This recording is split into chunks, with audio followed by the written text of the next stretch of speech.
పిఠాపురంలో వంగ గీత గారు పవన్ కళ్యాణ్ గారు ఇద్దరు పోటీ చేస్తున్నారు కదా, ఎవరు గెలిస్తే బాగుంటుంది? వస్తాడండి పవనే. ఎందుకు పవన్ కళ్యాణ్ గెలవాలి? అందరూ ఫ్యాన్స్ ఎక్కువ ఉన్నారు కదా, డెవలప్మెంట్ కూడా ఉందండి అందుకని. ఎందుకు వంగ గీత గారు వద్దనుకుంటున్నారు? వద్దని అనుకుంటలేదు, వీళ్ళని కూడా ఒకసారి చూడాలి కదా. రైట్, జగన్ చూసాం కొనాలో, ఇప్పుడు అదే ఏమనుకుంటున్నారు, ఇప్పుడు జగన్ వద్దు బాబు అంటున్నారు, అలాగే వీళ్ళని కూడా చూస్తారు. తర్వాత ఈయన కూడా బాగా చేయకపోతే ఇంకోళ్ళని ఎదుక్కుంటాం అంతే. గత 5 సంవత్సరాలు జగన్మోహన్ రెడ్డి గారు ఏం చేయలేదు?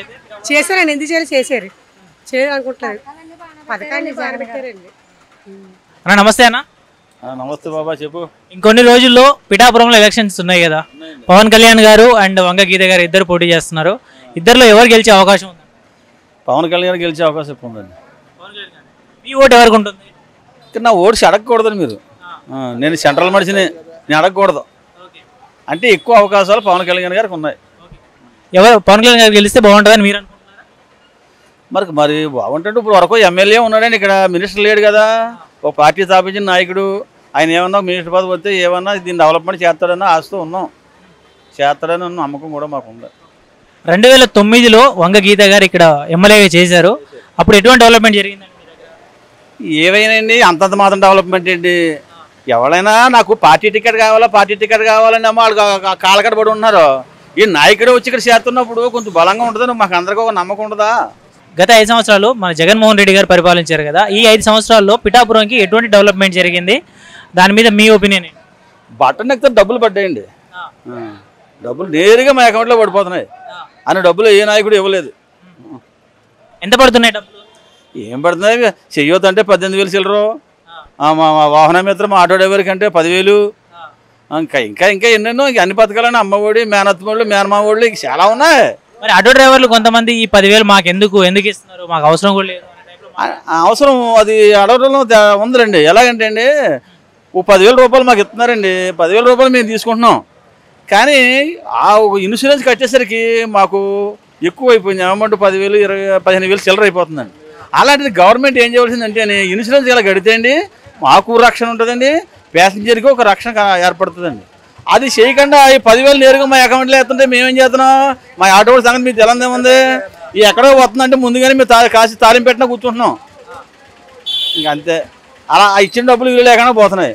అది గవర్నమెంట్ ఏం చేయాలంటే, ఈ గవర్నమెంట్ అవనే రాబోయే గవర్నమెంట్ అవనే వాహన మిత్ర ఎవరు దలుచుకుంటే ఒక ఇన్సూరెన్స్ కడితేండి, ఆల్రెడీ ట్యాక్స్ గవర్నమెంట్ చంద్రబాబు నాయుడులో గుడిపారేయారు, కట్టడం లేదు, ఒక బ్రేక్ చేయించుకుంటాం సరిపోద్ది. ఇన్సూరెన్స్ కడితేండి గవర్నమెంట్ రాబోయే కాలం కూడా గవర్నమెంట్ ఇచ్చేమని చూస్తున్నాం. ఇప్పుడు పిఠాపురంలో పవన్ కళ్యాణ్ గారు గెలిస్తే బాగుంటుంది అంటున్నారు, పైన ఎవరు గెలిస్తే బాగుంటుంది అనుకుంటున్నారు? ఇంక ఎవరేమంటే పవన్ కళ్యాణ్ గెలిచేమో బాగుందంటే ఇంక పైన ఎవరు గెలితే బాగుంటుంది, మీకు తెలంగాణ ఏముంది, గెలటం ఏముంది, ఇంకా ఈయన గెలితే అందరికి గెలిచినట్టే కదా. పిఠాపురంకి ఎలాంటి డెవలప్మెంట్ రిక్వైర్మెంట్ ఉందండి, ఎలాంటి అవసరాలు ఉన్నాయి? చాలా అవసరాలు ఉన్నాయండి, ఒక అవసరం కాదండి. డ్రైనేజీ వ్యవస్థ బాగా దరిద్రంగా ఉందండి. వర్షం పడితే ఈ పల్లెడు పక్క ఈ కొన్ని లేబర్ పేటలు ఉన్నాయండి, అందులో డ్రైనేజీ వ్యవస్థ దరిద్రం, దోమలు, నీరు పోవటం లేదు, ఒక మెయిన్ డ్రైనేజీని తీయడం లేదు. మీకు ఎలా ఉందంటే అండి, రాజకీయం ఇది ఏమైనా ఒక డ్రైనేజీ పెద్ద డ్రైనేజీ చేస్తే బడాబాబులు ఇల్లు కట్టకపోతాయి కదా, వాళ్ళకి మాకు నష్టం వస్తుందామని అలాగైపోతున్నారు, ఎవడో సీట్ లేదు. అలాగే ఆ పాతది ఎప్పుడో ఈ కాంగ్రెస్ ప్రభుత్వంలో వేశారండి. మన దొరగారు మన పిఠాపురం మహారాజు గారు మేనల్లు కృష్ణబాబు వేరేట అప్పట్లో ఆయన వేసిన డ్రైనేజీలు అలా ఉన్నాయండి, ఇంక మళ్ళీ దాన్ని ఏం చేయటం లేదండి. ఇప్పుడు టీడీపీ నుంచి ఎటువంటి ఏ ఎమ్మెల్యే లేరు, ఓన్లీ జనసేన నుంచే పవన్ కళ్యాణ్ గారు వస్తున్నారు, అదేమన్నా ఉందా, దానివల్ల ఓట్లు అయినా చీలే అవకాశం అయినా ఉందా?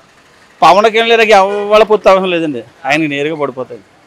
ఆయన ఓటింగ్ ఇప్పుడు అసలు ముందు సరే ఇక్కడ చేయలేండి, నేను ఆ భీమవరంనే ఎక్కడికో గాజువాకి వెళ్ళిపోయాను, ఇక్కడ చేస్తే సరిపోయినా నేను, ఇక్కడ మంచి పట్టు ఉంది నేను, అప్పుడే అయిపోయినండి ఈజీగాని. ఆయనకి ఏ పొత్తు అవసరం లేదండి, డైరెక్ట్గా వేస్తారు. గెలిస్తే ఎంత మెజార్టీతో గెలిచే అవకాశం ఉందండి? మెజార్టీ చెప్పలేం కానీ గెలుస్తారు, ఎంతైనా బాగానే మెజార్టీ బాగానే వస్తుంది. చాలా మంది వరకు 1,00,000 అంటున్నారు, 50,000 అంటున్నారు, 40,000 వేసుకున్నాం. 40,000 మెజార్టీ అయితే మేము అంతే అన్ని వర్గాల నుంచి కలిపి 40,000 మెజార్టీ తీసుకున్నామండి. గీత గారి మీద గెలటం కష్టమండి, గీత గారి మీద ఎవరో గెలలేరు, చాలా కష్టమైన పని గీత గారిని గెలటం అంటే. ఓట్లు ఏమైనా చీలే అవకాశం ఉందండి తెలుగుదేశంకి అండ్ జనసేనకి? ఏం చేయలేమండి, ఏం చేయలేమండి. చక్కడ ముందు నడుస్తారు కాబట్టి కంపల్సరీగా వరం గారు ఆయన ఏ విధంగా అయినా ముందు నడిపించగలరు పవన్ కళ్యాణ్ గారిని.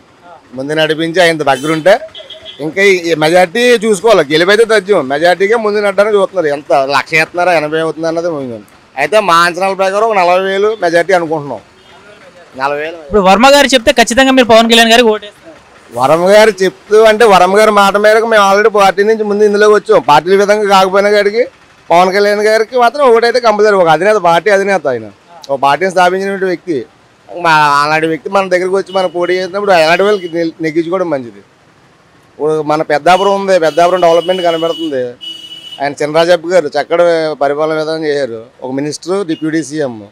అలాగే ఈయన కూడా వచ్చినట్టు మంచి పదవి వస్తుంది. ఆ తర్వాత మంచి మినిస్ట్రీ ఇస్తారు. మినిస్ట్రీలో కూడా ఇక్కడ కావాల్సిన ఫ్లైఓవర్స్ కానీ ఏమన్నా కొద్దిగా రోడ్ ఎక్స్టెన్షన్స్ కానీ ఒక ఏకదాటి ఎవరికి తారతామని లేకుండా ముందు నడిపిస్తారన్న ఉద్దేశం అయితే పవన్ కళ్యాణ్ మీద గట్టి నమ్మకం ఉంది. విద్యా వైద్యం ఏ విధంగా ఉందండి ఇక్కడ? విద్యా వైద్యం అంటే మెరుగ్గానే ఉంది, బాగానే ఉంది. గవర్నమెంట్ హాస్పిటల్ కానీ, పిఠాపురం సిహెచ్సి కానీ వైద్య విధంగా అయితే బాగుంది.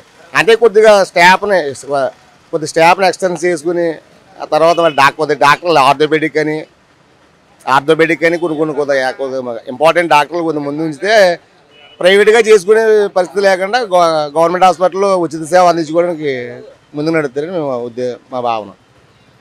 మొత్తానికి అయితే పవన్ కళ్యాణ్ గెలిస్తే బాగుంటుంది. ఇంకా అందులో డౌటే లేదండి.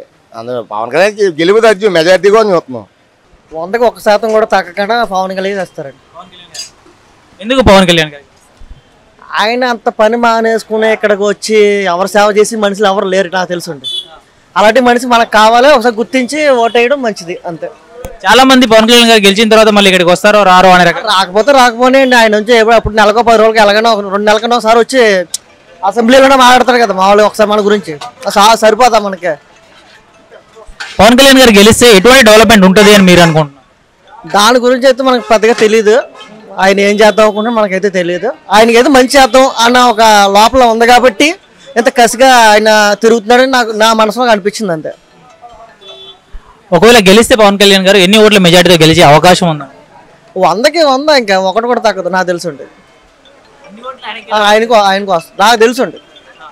ఉన్నవాళ్ళ గురించి నాకైతే తెలియదు. ఆయనకి నేను హైదరాబాద్లో సినిమా ఫీల్డ్లో చేసేవాడిని మామూలుగా. మాది గొల్లపురంలో పెట్టాను పక్కన. ఆయన గురించి నేను తెలుసుకున్న ఆయన గురించి పెద్దగా నాకు అసలు తెలియదు అసలు ఒరిజినల్గా. నేను హైదరాబాద్లో షూటింగ్ తీసినప్పుడు ఆయన గురించి మంచితనం గురించి తెలియకుండా వ్యక్తులు చాలామంది చాలా రకరకాలు చెప్పారు ఆయన కోసం. సినిమా ఫీల్డ్ మొత్తం అంతా బయట చిన్నవాడు కానీ పెద్దవాళ్ళ దాకా ఆయన మెచ్చుకున్న వాళ్ళు చెప్పి ఎవరు తిట్టేవాళ్ళు ఎవరు లేరు నేను చూస్తుండగా. దాన్ని పెట్టి నాకు అర్థం చేసుకున్నది ఏంటంటే ఆయనకి ఏదో చేద్దామని ఉంది. జనాలు ఎలాగైనా ఖచ్చితంగా లాస్ట్కి వచ్చేలోకి ఏది ఎటుపక్క ఉన్నా అటు లాస్ట్కి వచ్చేలోకి ఇటుపక్క వేసేస్తారు. ఇప్పుడు పిఠాపురం చుట్టుపక్కల గ్రామంలో కానీ పిఠాపురంలో కానీ ఉన్న ప్రాబ్లమ్స్ ఎన్నో కానీ మీకు తెలిసే ఉంటాయి. ఆ ప్రాబ్లమ్స్లో ఎలాంటి ప్రాబ్లమ్స్ ఆయన క్లియర్ చేస్తే బాగుంటుంది, ఎలాంటి డెవలప్మెంట్ వస్తే బాగుంటుంది అని మీరు అనుకుంటున్నారు పవన్ కళ్యాణ్ గారు గెలిచిన తర్వాత? ఆయన గెలిచిన తర్వాత ఆటోమేటిక్గా రూట్లు సరిగ్గా ఉండాలి, రోడ్లు కొద్ది ఖాళీగా ఉండాలి. ఇలాంటి కొన్ని సమస్యలు ఉన్నాయి కాబట్టి క్లియర్గా ఆయన చూసుకోగలరు. ఆటోమేటిక్గా రన్నింగ్ చేస్తూ ఉంటే ఆయనకు తెలుస్తుంది. మనం చెప్తే తెలిసేది కాదు ఇది మట్టికి. ఆయన ఆటోమేటిక్గా ఆయన మన రూట్లో నడుతూ ఉంటారు కాబట్టి ఆయన తెలుస్తుంది. కానీ మనకు చెప్తే తెలిసేది కాదు. ఇది ఎవరన్నా అంతే కదా. ఇప్పుడు అన్నం తింటాం, ఆ గిత్తం వేసారా కోట బియ్యమన్నా తిన్నవాడికి తెలుస్తుంది, తినకపోతే తెలియదు కదా. అలాగే ఆయన మన రూట్లోకి వచ్చాడు కాబట్టి ఆటోమేటిక్గా ఆయనకే తెలుస్తుంది. మనం ఎవరు చెప్పడం వల్ల ఎవరికి తెలియదు. ఏదైనా క్వాలిటీయా ఏదో తింటానో తెలిస్తే లేకపోతే లేదు కాబట్టి ఆయన మన రోడ్లో నడుస్తాడు కాబట్టి అది వాతావరణం అసలు రోడ్డు పక్కన ఎటువంటి చిన్న ఉండాలి పెద్ద ఉండాలి ఒక ఫారెన్ టైప్లో తీసుకురావచ్చు ఆయన మనస్ఫూర్తిగా అనుకుంటే. ఒక చెట్లు మనసు ఉన్నది ఏంటంటే నేను ఆయనకి వెళ్తే మట్టికి ఆయన ఉన్న ఏరియా కాబట్టి చుట్టేపులు చెట్లు శుభ్రంగా రోడ్డారు మంచి కాల్చి తీసి శుభ్రం రోడ్డారు మొత్తాన్ని మొక్కలు పెంచి ఒక క్వార్టర్స్ మంచి కొట్లుగా ఒక అఫీషియల్గా తీసుకురావాలని కోరుకుంటున్నాను అంతే.